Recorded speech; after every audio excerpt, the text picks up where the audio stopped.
qarindoshli oilasidan tug'iladigan farzandlarda 25% imkoniyatingiz bor. 75% holatda nasliy genetik kasallik bilan tug'ilish xavfi bor. Nasliy Shtrumpeli degan kasallik haqida eshitganmisizlar?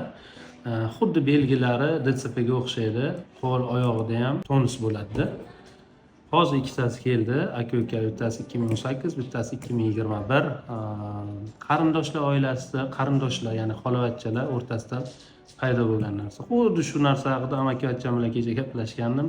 Ular ham qarindoshini olganda, bizniki nima bo'ladi deganda, bu narsa lotereyada omadingiz kelib qolgan deb tushuntiruvdim-da shu narsani. Juda ham ehtiyot bo'linglar, qarindosh olmaganlaringiz yaxshiroq. Ko'pchilik yozishi mumkin-da, yo bizdagi yaxshi qarindosh bo'lsa ham bu yaxshi, omadingiz kelibdi gap bo'lishi mumkin emas.